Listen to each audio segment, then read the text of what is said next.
again. Ridvan. Good break once more. Good cover by Pierce.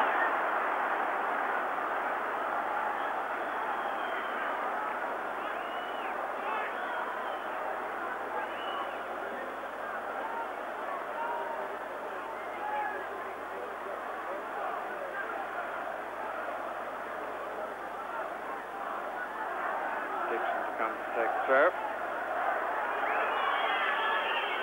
One of 4 players who've played in every side so far for Graham Taylor. Defence has been unchanged until the day when Wright was replaced because of a thigh strain by Gary Pallister. So the defence, the back 4 to be strictly accurate. 2 forward. Tanju and Ridvan. Pallister half won it. And this is Fayaz, who's coming in behind those front 2. Shot from Unal. Vital for England's European Championship hopes that they hang on to this 1 goal. 6 minutes left.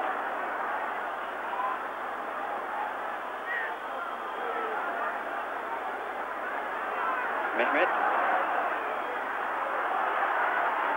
Dixon just getting back. They're coming in from the wide position.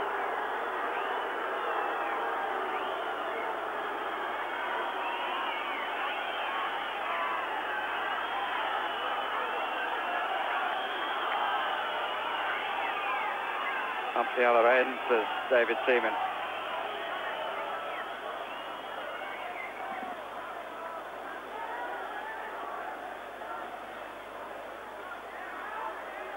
Pallister. Gürkan. The light begins to fade. Hodge. Dixon. Smith down the right side.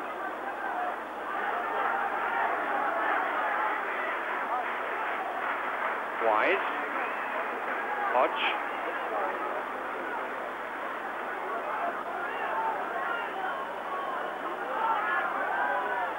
Wise. To go kick.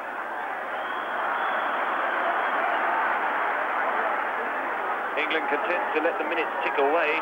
Turkey, goalkeeper Ireti, very anxious to get on with it to see if they can get this elusive goal. There's 4 of them, plus a little bit of time to be allowed by the referee, but not very much. Pierce. Barnes. Still Barnes. Flat. Hodge. Pierce makes the forward run. Nice little ball by Hodge. The low cross. Lineker not able to get in front of Recep.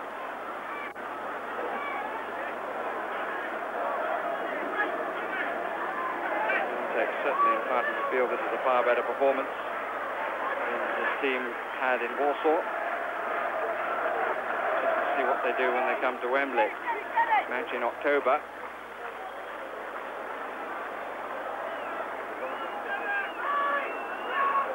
Free kick has been given in England's favour.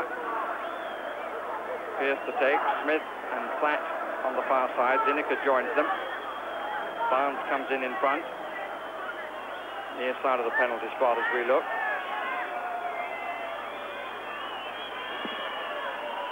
Got a long way for the back and gets the nod down, and only the, well, clearance fell a little bit kindly after Ridvan and got his foot on it. He's in defence as well.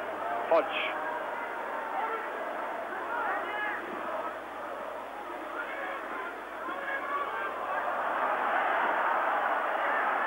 Keeper rather played into trouble. Platt determined.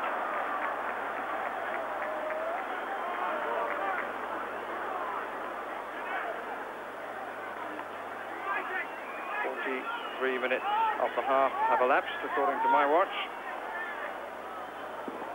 2 to go. Walker. Shirt pulling going on. Walker wins out.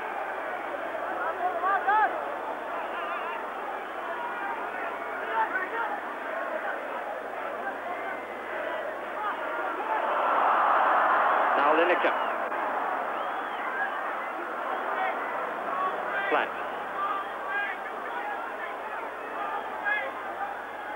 Barnes. With undoubted individual skill, we haven't seen international level again on this occasion.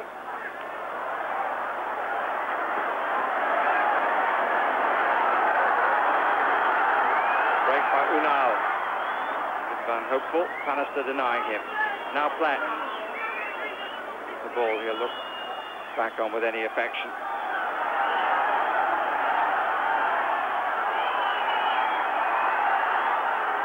We're into the last minute.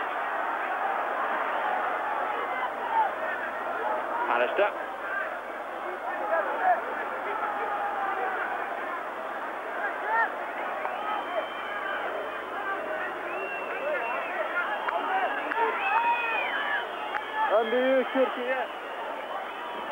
Smith down the middle, Lineker almost up alongside him. Yes. Smith, Lineker far post. England throw. Sweeper coming to take Smith on that occasion, and England in absolutely no hurry to take the throw.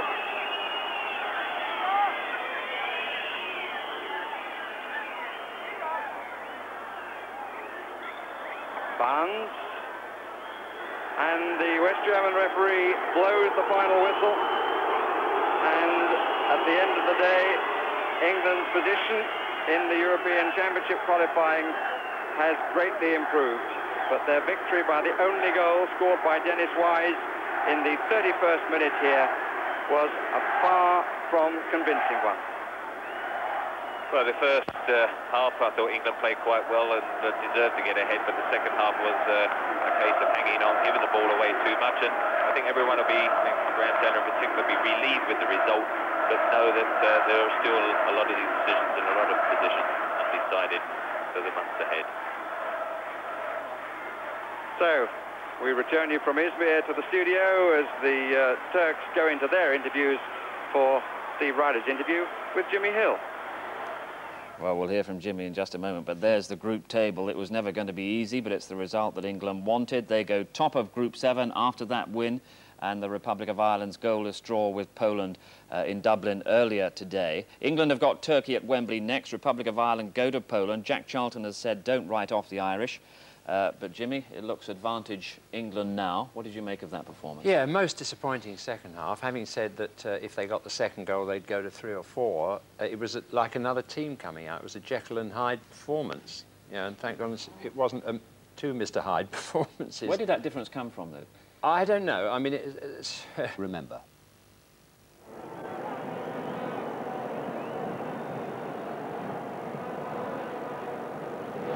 Maradona just walked away from Huddle then. Valdano, Hodge and Maradona! They're appealing for offside. The ball came back off the foot of Steve Hodge. At what point was he offside? Or was it a use of the hand that England are complaining about? Well, certainly his arm was up. Peter Shilton protested immediately, but the goal stands.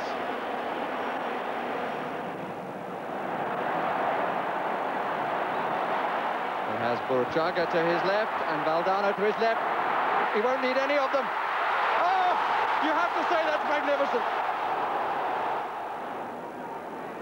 Away by Ruggeri. Only to Kenny Sanson. To Hodge, appeals for offside. He wasn't. This is John Barnes. That's nicely done. That's a good cross to Kylian Lineker! And English hopes are rekindled. Well, Barnes and Lineker will, of course, be in the England team that take on Argentina this afternoon, and we'll have highlights for you in Match of the Day at 10:40 tonight. It's part of a three-way international series, as you know. 2 of those matches have already taken place. Barry Davis now reports.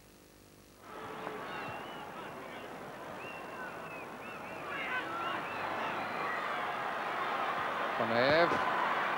Lovely Cruyff-like turn. Mikhailichenko. And the shot is deflected. And I think it came off the skipper. The shot was from Tatarchuk. Intricate move on the right. Konev looked very good on it. Tatarchuk got the shot, and it came off Wright, who was moving forward. And into the far corner away from Chris Woods, who didn't have an earthly. Smith the first to move. Wright coming in behind. Goalkeeper again looking uncomfortable in the air, and a little flick by Alan Smith makes it 1-1. Parker's free kick. Climb again by Wright. I think it was intended as a shot by Thomas, certainly by Smith, who scores his first goal for England. Spare man just comes across. Chernyskov, the play started into trouble. That's a penalty. There was just a moment then when David Platt thought he would continue, and then he realised certainly was a foul.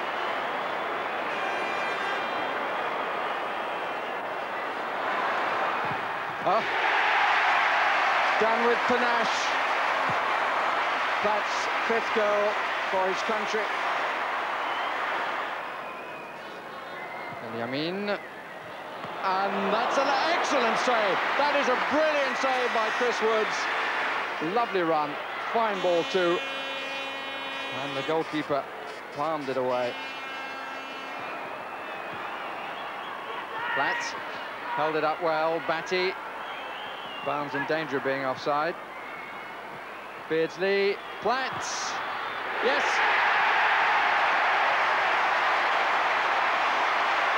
His second goal of the contest ends any doubt about the verdict.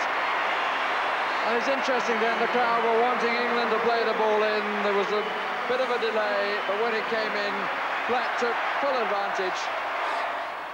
At Old Trafford on Thursday, the Soviets found different problems with Argentina, who conceded a penalty in the 37th minute. The smile of Claudio Garcia suggested ridicule, but his untidy challenge on Alexander Mostovoy left the Danish referee Peter Mikkelsen with no doubts. In the World Cup, penalties held few fears for Sergio Goycochea, Argentina's goalkeeper. And that reputation, together with some Spanish backchat, seemed totally to undermine Igor Dobrovolsky. Goycochea treated his effort with disdain.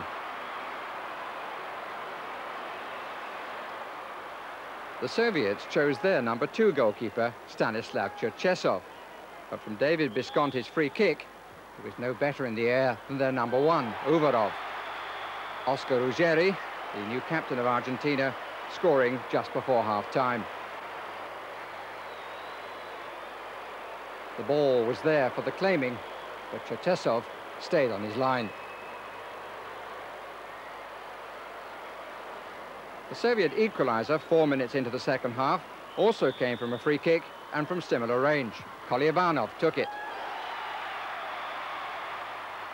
Goycochea was not the first to look with suspicion at the Old Trafford pitch, but a jumping wall deserved the greater blame. For Andrei Kanchelskis, recently signed by Manchester United, the match was a home debut, and he'll look back on it with greater affection than another Andrei, Chernyskov, who, for what he may have thought was cunning to match opponents who suggested no change of character, was quite rightly sent off for denying Bertie a clear chance of scoring. The Soviets, who had cause to blame a Swedish referee for missing Maradona's handball in their World Cup meeting, would have no complaints now about the correctness of a Danish decision. And just to repeat, we'll see England-Argentina tonight at 10:40. One other bit of soccer to show you right now, the UEFA Cup final, second leg, Roma against Inter. On the first day of the official Australian winter season, the temperature has been nearly 70 degrees Fahrenheit during the day. The beaches have been heavily populated, and now in the cool of the evening, the 5th full international between Australia and England takes place in this splendid Sydney football ground. Designed by Ove Arup, the Danish architect whose Sydney Opera House here is one of the world's most striking buildings. The Australian team shows Robert Zabika in goal. Number 17, Ian Gray, will play right back. Durakovic is the central defender. He's got Zelic, number 4, sweeping behind him. He's only 19, is Zelic. Number 5, Alex Tobin, is another marker. Number 5 there from Adelaide. 15, Tony Vidmar, only 20 years old, starts a full international for the first time. He's the left back. The captain is Paul Wade, who was born in Altrincham in Cheshire, number 7. Number 8, Mike Peterson, is also in midfield. Number 9 is Graham Arnold, who plays in the Dutch league for Roda, striker. Number 11, Aurelio Vidmar, who's the brother of Tony, and number 16, striker Ernie Tapai. The coach is Scotsman Eddie Thompson, who was once as a player with Hearts and Aberdeen, and those are his 6 substitutes. The Australians have got a couple of strikers there and can use 2 outfield players as well as a goalkeeper if they wish. Now the England team, Chris Wood's in goal. David Seaman isn't on the tour, of course. Paul Parker at right back. And there again a change. Stuart Pearce at left back from Nottingham Forest, whose players are here. Chance again for David Batty in midfield from Leeds United. The central defenders, Des Walker from Nottingham Forest, and again Mark Wright, still being linked with Liverpool. Number 7 will be David Platt, playing in midfield, of course, alongside Jeff Thomas from Crystal Palace, who will be wearing number 8.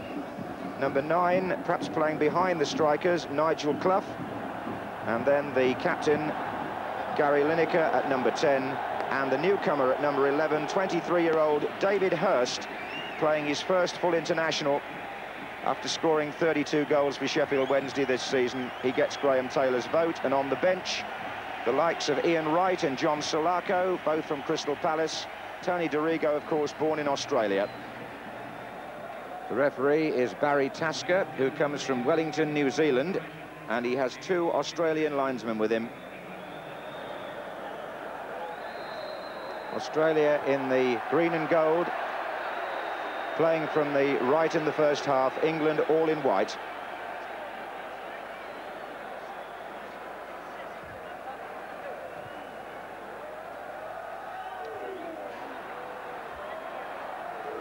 Header by Mark Wright. Jeff Thomas. Pearce. This is Lineker and David Platt. And the Australians diving in a bit early on, full of enthusiasm. It's going to be a free kick to England.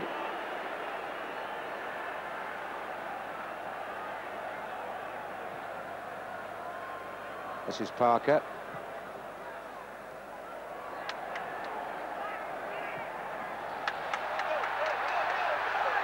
Number 8 there was Peterson for Australia. 16, Ernie Tapai.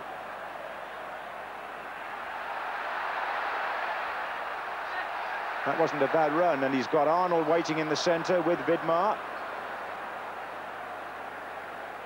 The Socceroos, as they're called, have been through a pretty intensive fitness programme for this match. 15 there, Tony Vidmar, playing at left back. That was Parker. And Trevor Brooking with me in the commentary position.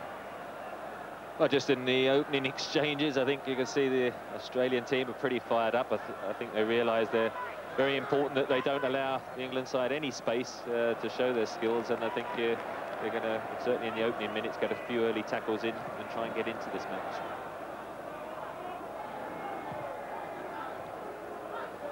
This is David Batty. Here's Parker. And a corner to England. Be very important for Paul Parker to get forward and Stuart Pearce the other side, because there is no natural width in the England attack or formation, so the 2 fullbacks will play an important role. Lineker nearly on the line there. Stuart Pearce to curl the ball in. Mark Wright's up in a near post position.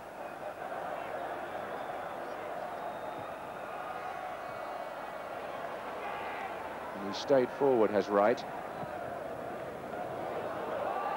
And that was well placed too. And he didn't get it where it was supposed to go, because Mark Wright, having stayed forward from the corner, the Australian coach must have thought there that his side were going to go one behind. Well, he's unmarked, Mark. I think a header back across the goal might have been the easiest. When it's a hanging cross like that, it's difficult to get the power on target.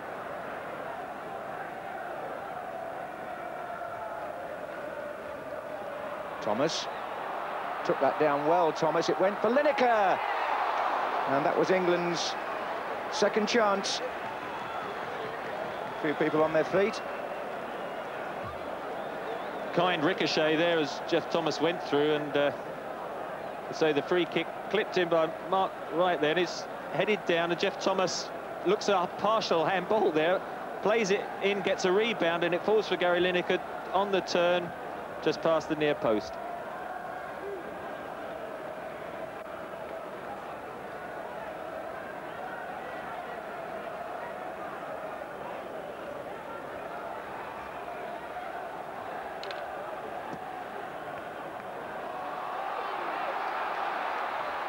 And here's Hurst. Just a bit long for him. Chance here, though, driven by David Platt. It was Batty originally who set the play up for Hurst, and then it came back to Platt for the shot. Good unselfish play here. David Hurst goes to retrieve it, has a quick look there as he's going, turns, lays it square. David Platt coming in late again, just past that post.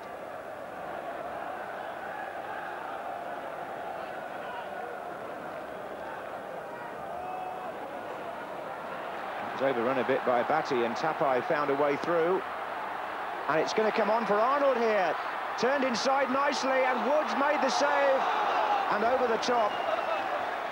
And almost a shock lead for Australia from Graham Arnold.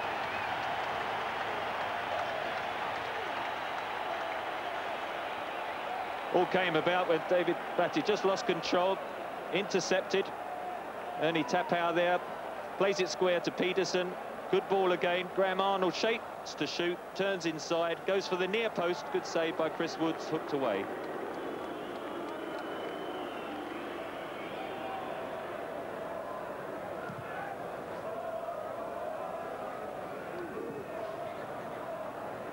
Here's Lineker to Hurst. It's Walker. Nigel Clough's underneath it. It's a corner to England.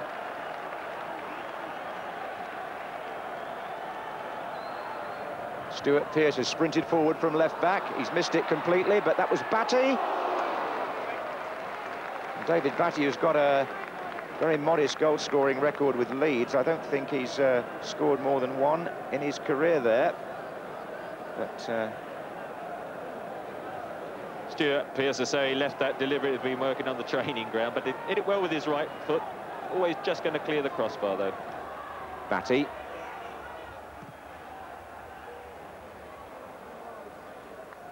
David Platt.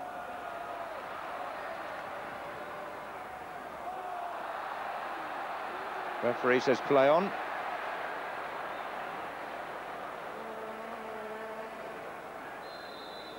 But not this time. It was Gray who was fouled by Mark Wright. And that quickly taken free kick looks for Tony Vidmar. Lineker getting back to do some defending and sets it up really for Batty. Strong running by David Platt. That was Jeff Thomas. This is Platt. Hurst waiting in the centre. Thomas has joined him there now, and Clough. Here comes Pearce. And that's Clough. And that's Clough. And England are missing the chances that they've made. Nigel Clough would have expected to score there. Well, David Platt does very well here. Holds the ball up. Stuart Pearce is coming up to join him. Plays it inside. Plays it squared. Actually, Nigel Clough hits Jeff Thomas. It drops kindly. Tries to pick the corner and drags it wide. Tony Vidmar for Australia. Aurelio Vidmar. This is Arnold. Vidmar again. And still Vidmar. Oh, and a great save by Chris Woods. From Gray, was it? Yes, the number 17 from right back got into the striking position, and Chris Woods saved England. No question about that. It was a great move by the Australians. Really well built up. And but for a fine piece of goalkeeping, they would have been ahead without a doubt. Here's Parker. And there goes Lineker. Flags up for a foul. Durakovic doesn't agree, but he's been penalised. Don't know what he's disputing there, because Gary Lineker just toe-ended it past him and he definitely brought him down. Well, plenty here for Stuart Pearce to aim at. There's the crowd.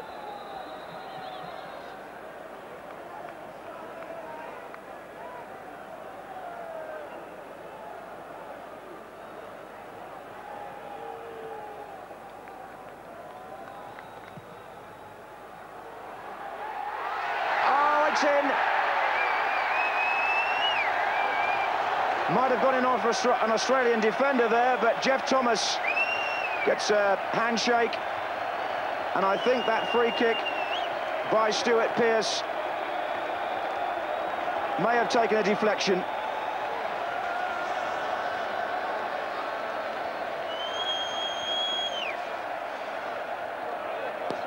Yes, it was the Australian defender who finished up lying on the ground, whose header put that ball past his own goalkeeper. Definitely an own goal. The Australian right-back Ian Gray, number 17, confirmed as the own goal scorer. And for England, John Salako, wearing number 16, has come on in place of David Hurst. So it's a player gaining his first cap, replaced by another who makes his international bow. John Salako from Crystal Palace, 22 years old. And I should imagine he'll play wide on the left. Lineker. Aurelio Vidmar still well forward. That was Mark Wright's header out. Walker's pass only as far as Gray. Wade finds Tapai. Arnold is the target here. Vidmar. Well, it's all revolving around this lad Ian Gray, who didn't think he was playing until yesterday. A midfield player pressed into service at right back. He was right in there on an Australian chance in the first half. He had the misfortune to put through his own goal when England scored. But here the ball ran nicely out for him to try a shot from well outside the penalty area. Gray. Delic. Certainly looks an accomplished player on the ball, the youngster at the back for Australia. He's got into some quite advanced positions here. Tries to find Wade. Tapai's there also. Oh, not a good pass by Nigel Clough. This is Gray for the Australians. Wade is up there on the far side. Peels for hands. Oh, and the overhead. Well, England are furious about that. They thought there should have been a free kick for handball. It was Aurelio Vidmar who performed the acrobatics. And I rather think it would have stood if the ball had gone in the net. It was crossed in here by Graham Arnold. That looked a clear handball by Peterson, the number 8. And while England were appealing, Vidmar hooked it over. Gray. Peterson.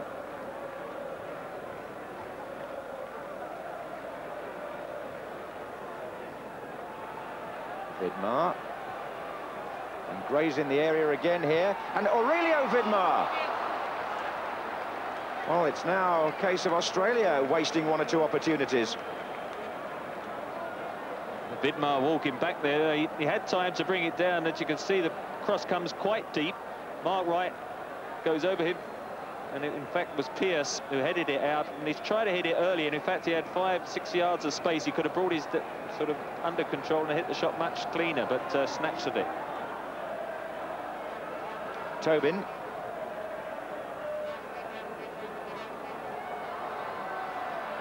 Looked like a spot of holding by Parker, but the referee saw nothing wrong. Perhaps he thought Vidmar was backing in. This is Clough. He's gone down under a challenge from Tobin, and that has brought the referee's whistle.